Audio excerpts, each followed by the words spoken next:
Hi, everybody. Today we are going to complete our series on how to create clear communication. We're going to talk about steps 4 and 5. They're interdependent. One is influenced by the other. So let's start by looking at what are the 5 steps of creating clear communication. First, be present.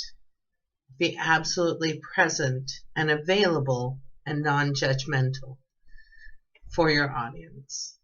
Number 2, actively listen. This means that you are not formulating answers. You are not speaking. You are simply listening. The third step is where you get to ask questions and ensure that you've heard exactly everything, and I do mean everything, that individual wants to communicate to you. Steps 4 and 5 are what we're going to cover today, and as I said, we're going to combine them. So step 4 is agree on a plan. Number 5 is execute. So you see how they're both related and very interdependent. So how to agree on next steps. That is a continuation of the ping pong match that you've just engaged in, creating clarifying points and ensuring that you heard everything that individual wanted to share with you. Often, most people just want to be heard. They don't need you to do anything. On those times when they do need your help, make sure that your help is appropriate. Make sure that your support is within the context of what they're comfortable to receive. Do you see the mindful play there? It's not the outcome you want for them. It's the outcome they want for themselves.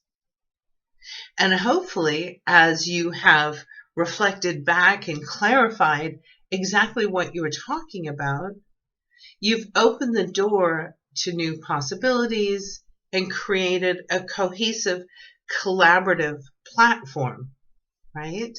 That platform from which to take next steps. Once you've agreed on what those next steps are, and I would write them out and share in an email to make sure that you're both on the same page, and it gives you a template and a form to share execution, right?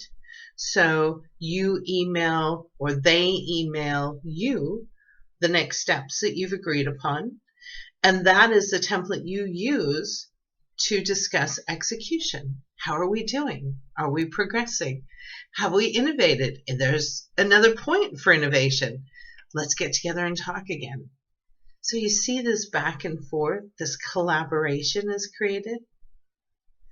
Let me also stop and say, by clearly communicating and attending to the individual in every step that we've talked about, you're creating trust, which, as you know, as a leader or a parent or an individual or as a friend, trust is the foundation of any great relationship. So, execution. What do I want to say about execution? Clearly communicate each step. I have always been of the mindset that it's better to over-communicate than under-communicate. Just like it's better to over-deliver than under-deliver. If you hit a point where you're not sure of how to execute on next steps, open the dialogue. But always communicate how things are progressing. That level of transparency ensures that you have absolute, accurate, absolute, clear collaboration and execution. The other thing I want to say is be your word. If you say you're going to do something, do it. And if you can't, the absolute moment that you know you cannot do that thing, communicate and renegotiate. Establishing clear communication is a journey. It is not something that we naturally do. It is a skill that requires mindful attendance. And I challenge you, I offer that if you follow these 5 steps, be present, actively listen, reflect back, agree on next steps and execute, you will create tremendous opportunities, tremendous relationships. Your life will be richer and fuller for this. Thank you so much for listening. Have an amazing day. Be well and be great. The world needs you. Thanks.